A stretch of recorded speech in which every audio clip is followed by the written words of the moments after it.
Hello दोस्तों, नमस्कार। LP सरकारी जॉब चैनल पर आपका हार्दिक स्वागत और अभिनंदन करता हूं। आपके उज्जवल भविष्य की कामना के साथ इस सेशन का शुरुआत कर रहा हूं, जिसका पहला प्रश्न बहुविकल्पी प्रश्न है। सभी प्रश्न अनिवार्य हैं। सभी प्रश्न के 4 विकल्प दिए गए हैं। सही विकल्प देखकर आपको उत्तर देना है। चारों विकल्प को पहले ध्यानपूर्वक देखना, फिर उत्तर करने का प्रयास करना। तो इसके का, खा, गा, घा ऐसा करके 12 प्रश्न हैं। बहुविकल्पी में 12 प्रश्न के प्रत्येक प्रश्न के 4 विकल्प हैं। तो चलिए हम इसका शुरुआत करते हैं। पहला प्रश्न, सिंध घाटी की सभ्यता कैसी थी? सिंध घाटी की सभ्यता कैसी थी, आपको इसका उत्तर बताना है। तो एक ग्रामीण सभ्यता थी, या नगरीय सभ्यता थी, या अर्ध ग्रामीण सभ्यता थी, या अर्ध नगरीय सभ्यता थी? सिंध घाटी की सभ्यता कैसी थी, आपको इसका उत्तर बताना है। चारों विकल्प आप देख चुके हैं। सही विकल्प का चयन करें। सिंध घाटी की सभ्यता नगरीय सभ्यता थी। प्रश्न नंबर का ऑप्शन बी आपका सही उत्तर होगा। का नंबर प्रश्न, सिंध घाटी की सभ्यता कैसी थी, तो उत्तर होगा नगरीय थी। आप उत्तर कैसे लिखेंगे? सिंध घाटी की सभ्यता नगरीय सभ्यता थी। नगरीय को काले पेन से कर देना। चलिए अगले प्रश्न पे आते हैं। प्रश्न नंबर खा। प्रश्न नंबर खा देख लेते हैं भाई। जिले में परिवार कल्याण के कार्य कौन करवाता है? जिले में परिवार कल्याण के कार्य, एक मिनट भाई, प्रश्न नंबर खा पहले देखें। जिले में प्राथमिक शिक्षा की व्यवस्था कौन करता है? जिले में प्राथमिक शिक्षा की व्यवस्था कौन कर रहा? ये आयुक्त करता है, या जिला बेसिक शिक्षा अधिकारी करता है, या जिला अधिकारी करता है, या मुख्य विकास अधिकारी करता है? जिले में प्राथमिक शिक्षा की व्यवस्था कौन करता है? उत्तर देने का प्रयास करें भाई। चलिए हम बताते हैं आपको। जिले में प्राथमिक शिक्षा की व्यवस्था जिला बेसिक शिक्षा अधिकारी करता है। प्रश्न नंबर खा का ऑप्शन बी आपका सही उत्तर होगा। अगले प्रश्न पे आ जाएं। प्रश्न नंबर गा। प्रश्न नंबर गा में क्या है? जिले में परिवार कल्याण के कार्य कौन करवाता है? प्रश्न नंबर 3 देख लें। जिले में परिवार कल्याण के कार्य कौन करवाता है? ये पुलिस अधीक्षक करवाता है, या लोक अदालत करवाती है, या जेलर करवाता है, या मुख्य चिकित्सा अधिकारी करवाते हैं? प्रश्न नंबर गा का उत्तर भाई कीजिए। प्रश्न नंबर गा में जिले में परिवार कल्याण के कार्य कौन करवाता है? तो मुख्य चिकित्सा अधिकारी करवाता है। जिले में परिवार कल्याण का कार्य मुख्य चिकित्सा अधिकारी करवाता है। प्रश्न नंबर गा पे आ जाएं। विश्व में सबसे अधिक वर्षा वाला स्थान कौन सा है? विश्व में सबसे अधिक वर्षा वाला स्थान कौन है? यह मुंबई है, या आसनसोल है, या मासिनराम है, या राजस्थान है? विश्व में सबसे अधिक वर्षा वाला स्थान कौन है भाई?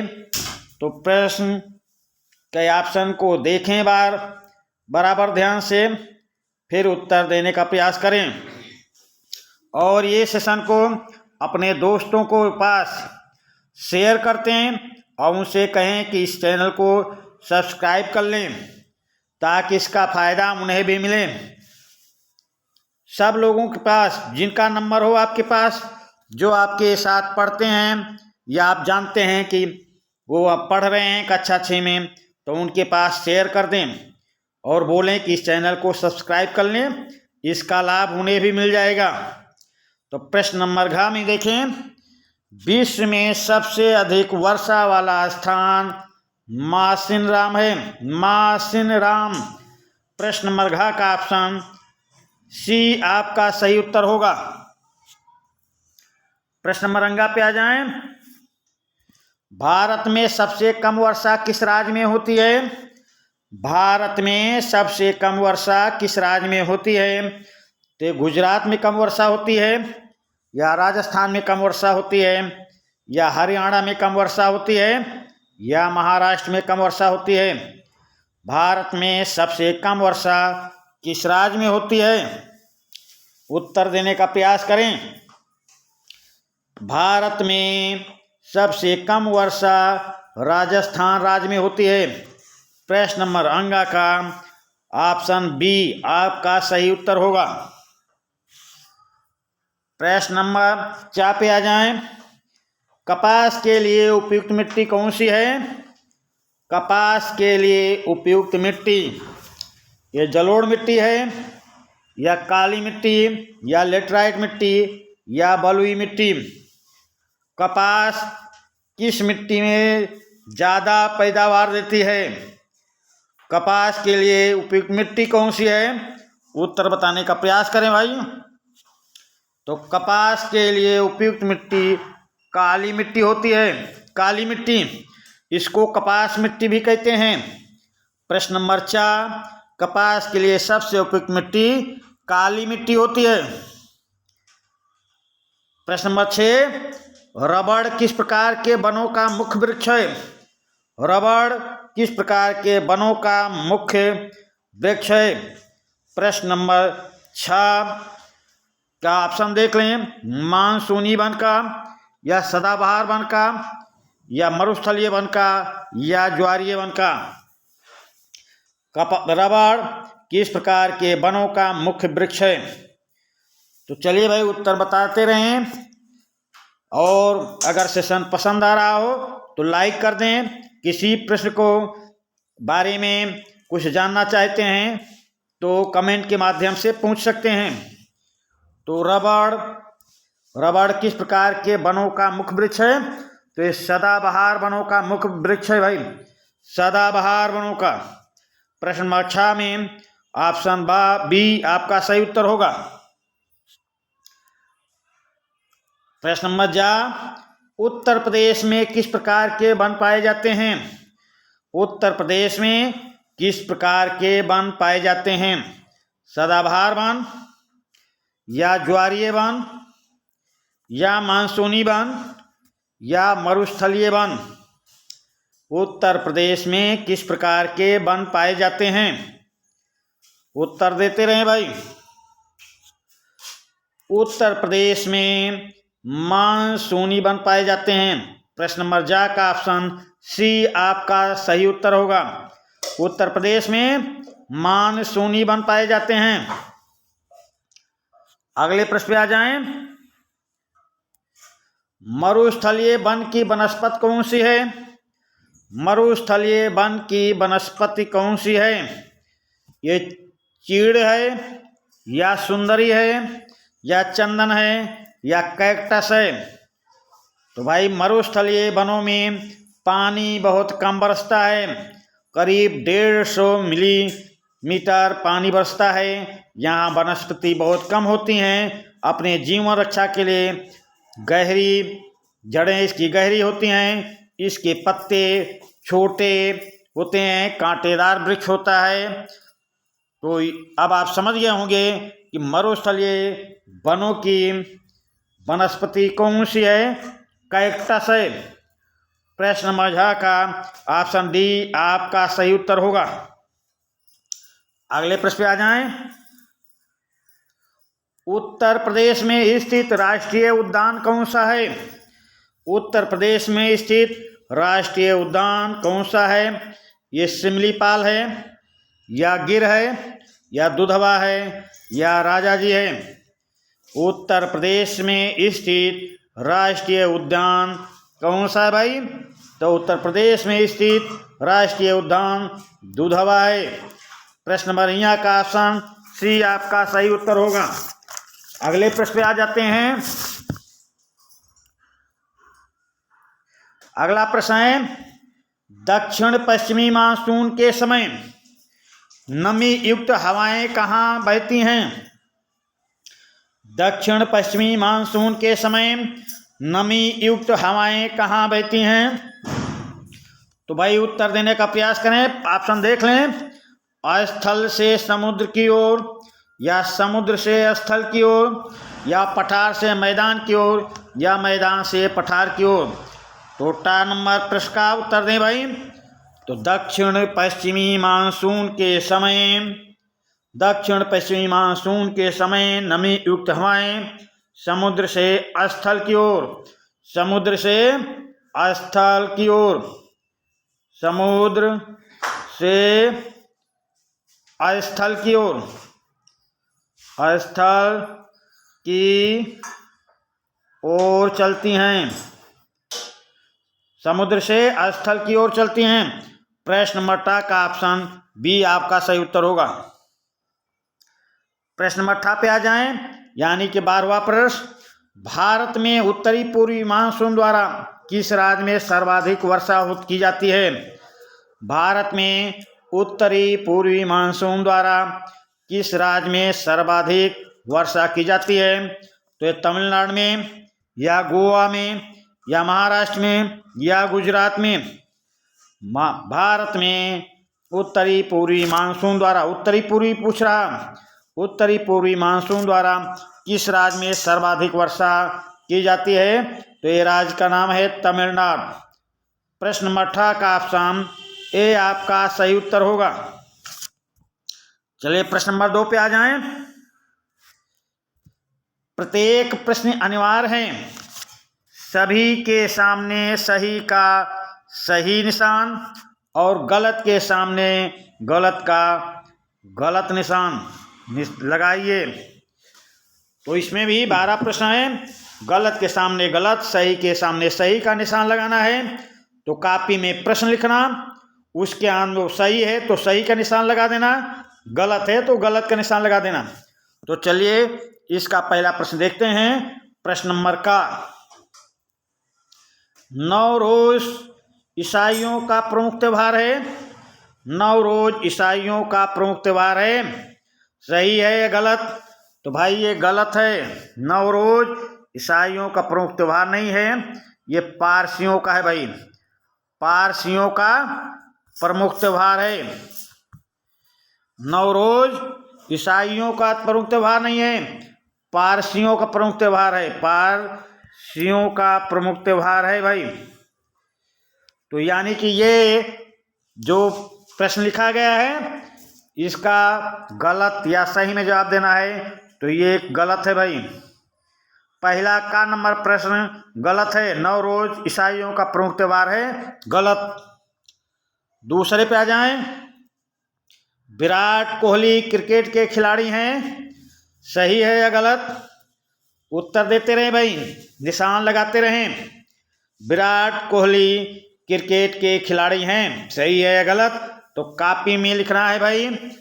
तो विराट कोहली क्रिकेट के खिलाड़ी हैं, ऑप्शन ये सही है। तो आप कॉपी में लिखेंगे विराट कोहली क्रिकेट के खिलाड़ी हैं और उस पर सही का निशान लगा देना है। प्रश्न नंबर गा पे आ जाएं।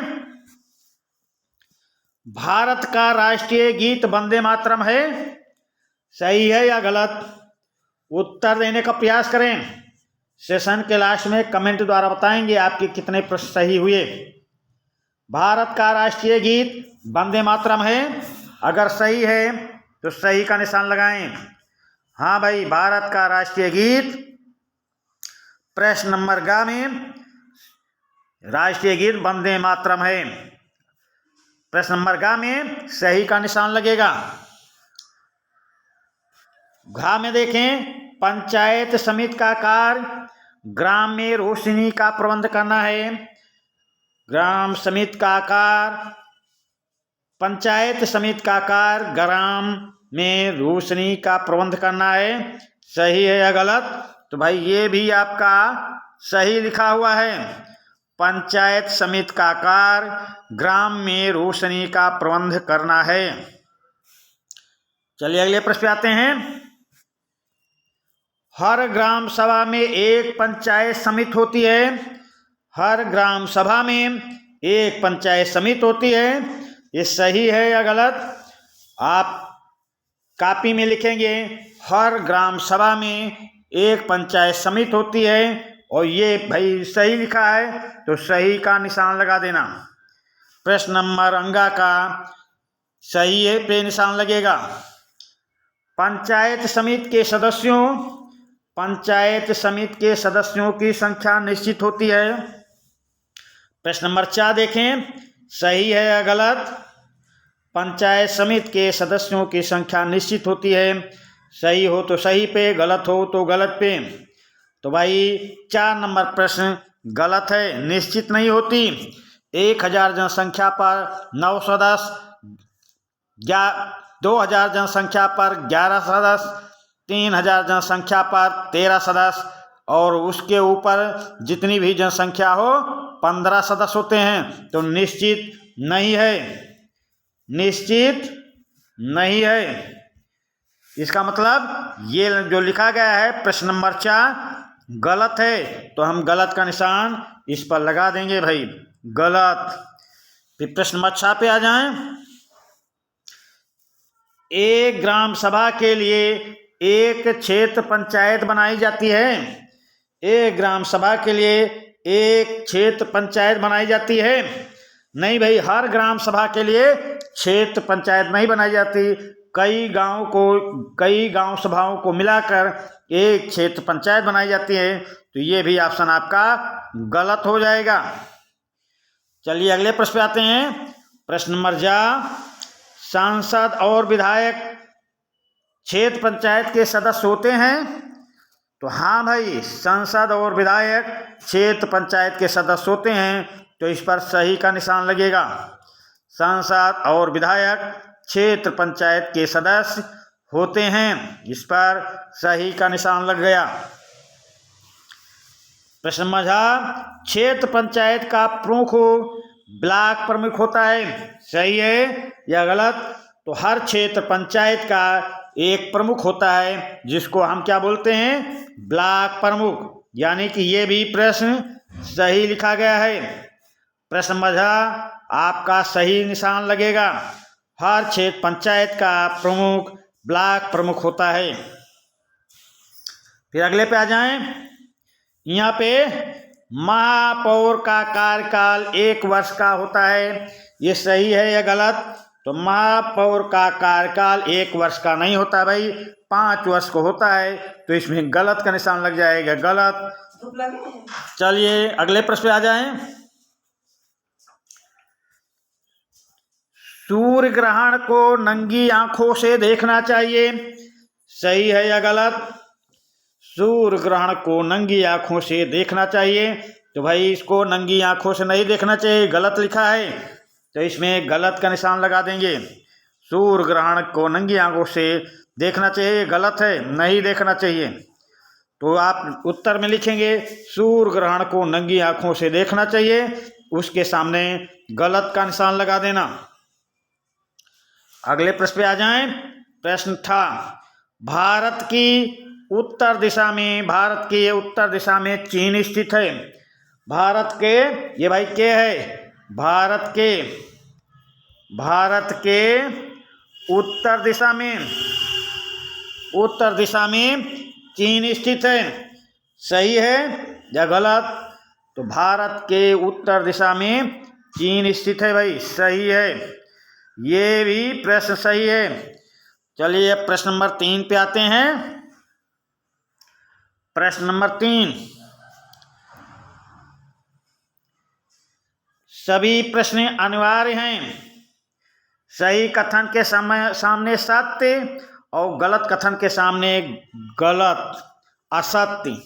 सत्य और असत्य लिखना है भाई, ये असत्य है, असत्य। सही के सामने जो वाक्य सही होगा उसके सामने सत्य लिखना, और जो वाक्य गलत होगा उसके सामने असत्य लिख देना भाई, असत्य। समझ गए। अब चलिए हम प्रश्न पे आते हैं। प्रश्न क्या है? हर्षकालीन इतिहास जानने का मुख्य स्रोत चीनी यात्री फायान का विवरण है। ये सत्य है या असत्य? तो हर्षकालीन इतिहास जानने का प्रमुख स्रोत चीनी यात्री फायान नहीं है, ह्वेंसांग है। तो यानी कि ये कथन असत्य है। तो उसके सामने का नंबर प्रश्न के सामने क्या लिखेंगे? असत्य। कॉपी में लिखेंगे हर्षकालीन इतिहास जानने का मुख्य स्रोत चीनी यात्री फायान का विवरण है, और फिर उत्तर में लिखेंगे असत्य। चलिए खा नंबर प्रश्न पे आ जाते हैं। हर्ष के दरबारी कब बाणभट्ट थे? हर्ष के दरबारी कब है भाई? कब? हर्ष के दरबारी कब बाणभट्ट थे? हर्ष के दरबारी कब? कब लिखा गया है भाई? कब बाणभट्ट थे? सही है या गलत? तो हर्ष के दरबारी का बाणभट्ट थे। तो उत्तर आप कैसे लिखेंगे? हर्ष के दरबारी का बाणभट्ट थे, और उसके सामने लिख देना सत्य। उसके सामने क्या लिखेंगे? सत्य। चलिए 2 प्रश्न हो गए। तीसरे पे आ जाते हैं। हर्ष के बड़े भाई का नाम राजवर्धन था। हर्ष के बड़े भाई का नाम। तीसरा प्रश्न देख लें। हर्षवर्धन की राजधानी कौन थी? कन्नौज थी। हर्षवर्धन की राजधानी कन्नौज थी। सही है या गलत? तो ग नंबर प्रश्न देखेंगे। तो ग नंबर प्रश्न हर्षवर्धन की राजधानी कन्नौज थी।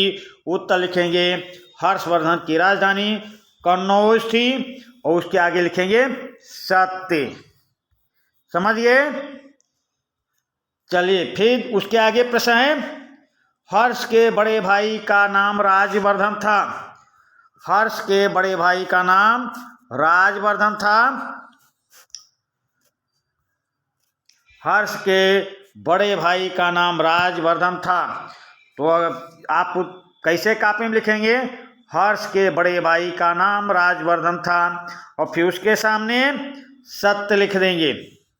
उसके सामने सत्य लिख देंगे। चलिए फिर अगले क्वेश्चन पे आते हैं। बस के पीछे बनी सीढ़ी पर लटक कर यात्रा ना करें। तो ये लाइन लिखना कॉपी में, और उसके सामने लिख देना सत्य। भाई ये सत्य है, तो सत्य लिख देना। फिर उसके आगे भाई सड़क पर अपने दाहिनी ओर से चलना चाहिए। तो भाई सड़क पर अपनी दाहिनी ओर से नहीं चलना चाहिए, बाईं ओर से चलना चाहिए। बाईं ओर से चलना चाहिए, बाईं ओर। तो आप कैसे लिखेंगे कॉपी में? सड़क पर अपने दाहिनी ओर से चलना चाहिए, और उसके आगे लिख देंगे असत्य। उसके आगे क्या लिखेंगे? असत्य लिख देंगे। चलिए भाई अगले प्रश्न पे आते हैं। सड़क पार करते समय सुरक्षित स्थान चुनें। सड़क पार करते समय सुरक्षित स्थान चुनें। ये सत्य है या असत्य? तो हाँ भाई, सड़क पार करते समय सुरक्षित स्थान चुनना चाहिए, सत्य है, ये सत्य है। तो ये लाइन लिखना, उसके आगे लिख देना सत्य। क्या लिखेंगे? उसके आगे लिखेंगे सत्य। ठीक, समझ में आ गया। फिर आगे है स्कूटर मोटरसाइकिल पर केवल 2 व्यक्ति बैठ सकते हैं। स्कूटर या मोटरसाइकिल पर केवल 2 व्यक्ति बैठ सकते हैं। तो इसमें सही है या गलत? तो सत्य भाई। स्कूटर या मोटरसाइकिल पर केवल 2 व्यक्ति बैठ सकते हैं, ये लाइन लिखना, उसके आगे लिखना सत्य। चलिए आगे आ जाते हैं। सड़क पर साइकिल मौज मस्ती के साथ चलानी चाहिए। तो मौज मस्ती के साथ नहीं भाई, सावधानी के साथ चलानी चाहिए। तो आप क्या लिखेंगे उत्तर में? सड़क पर साइकिल मौज मस्ती के साथ चलानी चाहिए। उसके आगे लिख देंगे असत, उसके आगे असत्य लिख देंगे। चलिए उसके आगे देख लेते हैं। बोगी और प्लेटफार्म पर पड़ी लावारिस बस को छूना चाहिए। रेलवे स्टेशन पर बोगी और प्लेटफार्म पर पड़ी लावारिस बस को छूना चाहिए। तो ये भाई नहीं छूना चाहिए, ये असत्य लिखा गया है। तो आप ये लाइन लिख देना, बोगी और प्लेटफार्म पर पड़ी लावारिस बस को छूना चाहिए। उसके आगे लिख देना असत्य। समझिए, असत्य। चलिए अगले प्रश्न पे आ जाते हैं। रेल फाटक बंद होने पर लाइन पार नहीं करनी चाहिए। रेल फाटक बंद होने पर लाइन पार नहीं करनी चाहिए। बात तो सही है भाई, ये सत्य है। रेल फाटक बंद होने पर लाइन पार नहीं करना चाहिए, सत्य है। तो आप कैसे लिखेंगे? आप लिखेंगे रेल फाटक बंद होने पर लाइन पार नहीं करनी चाहिए और उसके आगे लिख देंगे सत्य। समझ में आ गया? आप इस सेशन का लास्ट प्रश्न है, इस सेशन का लास्ट प्रश्न। इसके बाद अगला वीडियो, अगला सेशन आपके लिए कल देंगे। इसका आज देखें, याद करें। आपके फुल कोर्स की तैयारी हम करवा देंगे। आज ये पहला सेशन है, कल दूसरा सेशन इसके आगे देंगे।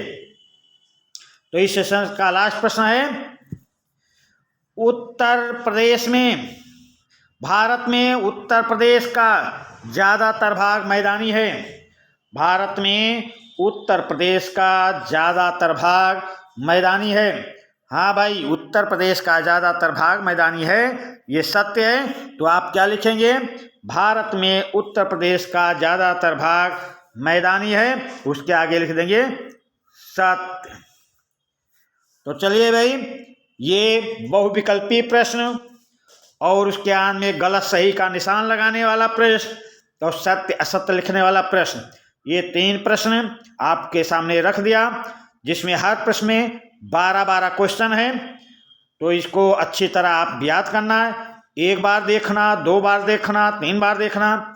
1-2 बार देखोगे तो आपको सब याद हो जाएगा। फिर ध्यानपूर्वक सुनिए और उसको पढ़िए। उसके बाद में 2-3 बार में नहीं याद होगा तो आप कॉपी में लिखना। नहीं, कॉपी में लिखने की कोई ज़रूरत नहीं है, आपको ऐसे याद हो जाएगा। तो चलिए, हम आपके उज्जवल भविष्य की कामना के साथ इस सेशन का समापन करते हैं। फिर कल मिलेंगे। जय हिंद।